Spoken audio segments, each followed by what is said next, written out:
Hi, this is Guinness. He's a Dutch Shepherd mix.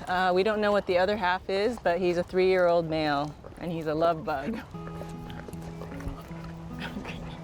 Conservation Dogs of Hawaiʻi is an Oahu-based nonprofit organization. We have a twofold mission to utilize dogs to detect invasive species that are harmful to the environment and to other wildlife, and also to detect endangered species so that we may gather data to help protect them. I started this program because in Hawaii there is a huge need for conservation. Okay, find it. There's several components to teaching a dog to do scent detection training. One of it is, building their hunting motivation by using their food and toy and whatnot. Also exposing them to different types of search challenges, whether it's an elevated height or underground or behind obstacles, etc. But as far as imprinting them on the odor that you want them to search, good boy, what a good boy! It's all classical conditioning. It's similar to Pavlov's dogs where they associate the bell with food, so they start salivating. We pair the target odor that we want them to find with either their food or their toy, whichever they're motivated more to search for.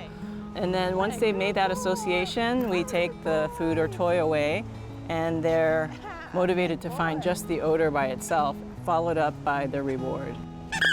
So some of the projects that our dogs have worked on include avian botulism, which is a disease that affects native water birds such as Koloa maoli. So the dogs detect the carcasses and remove them from the environment.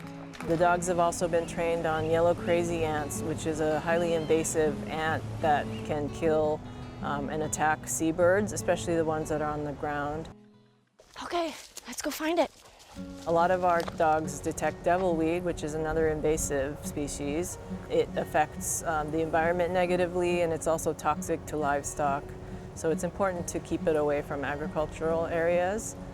The red is what Roberta drew. So in late October, I organized a big group outing to some trails up in the North Shore Hills, and the idea was to find as many devilweed plants as possible before the flowering season coming up in December.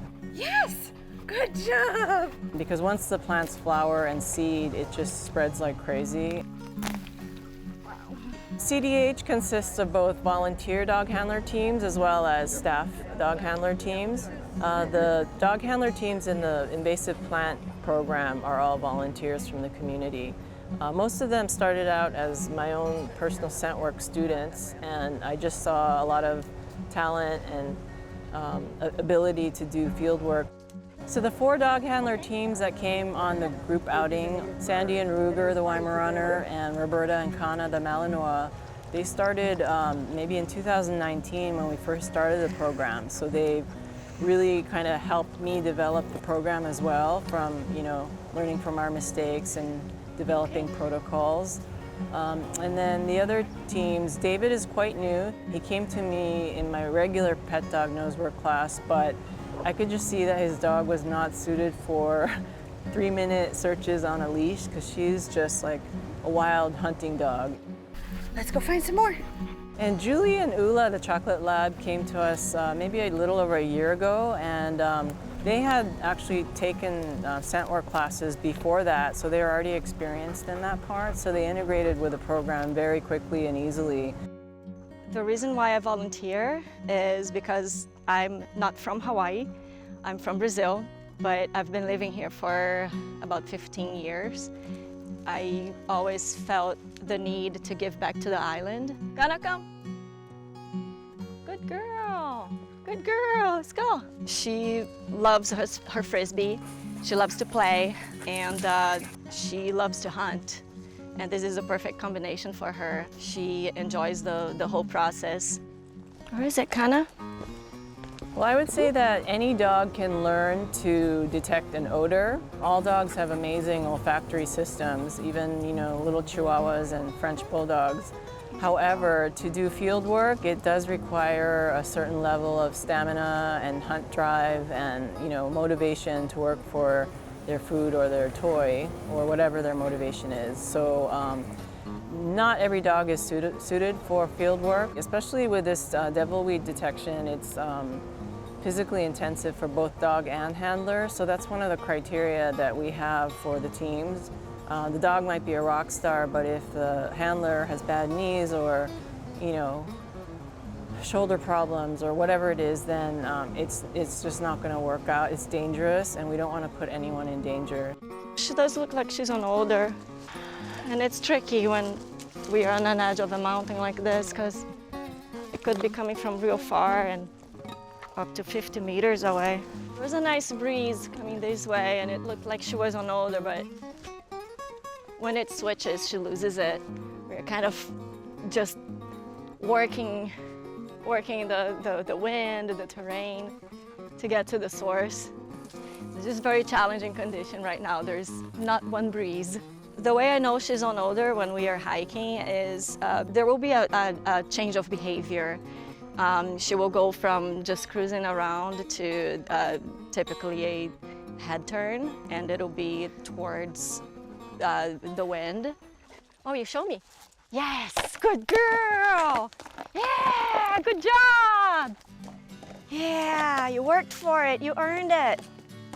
Yeah.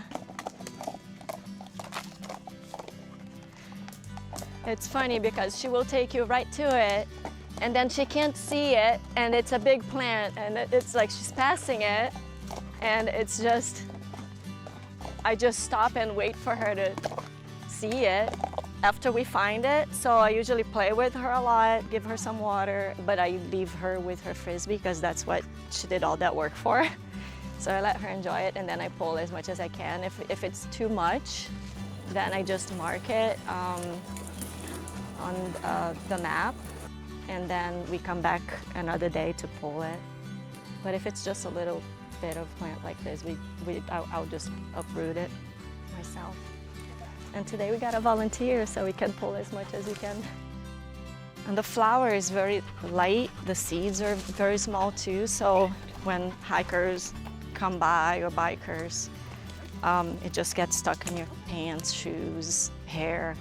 Even the dogs, when we are doing survey and it's flowering, we got to make sure we decontaminate them before we move on. The goal is to find our targets, whether it's invasive or endangered species, but there are times when we don't find anything, especially with endangered species. They're endangered because they're rare, so there will be days or weeks where we don't find anything. And some dogs are okay with that because they just like to be out in the field and hunt, and some dogs get demotivated if they don't find enough. Good job! Even one plant is highly rewarding for me because it's a plant that we found. It's one less plant out there that could turn into many, many more once it matures. But for her, I don't think it matters if it's 1 or 100. It's the satisfaction of finding it and getting rewarded. Good job. We may not be able to eradicate devilweed on Oahu, but at least control and stop it from spreading and going to other islands. I would say that a good day in the field is when the dog is successful. Whether or not they find anything, if they don't find anything, then you can say that the area is probably clear. And if they find something and let you know about it, then it's a huge success for science and as well as for the dog. My hope for CDH in the future is that we can expand our programs and we can expand to the other islands as well.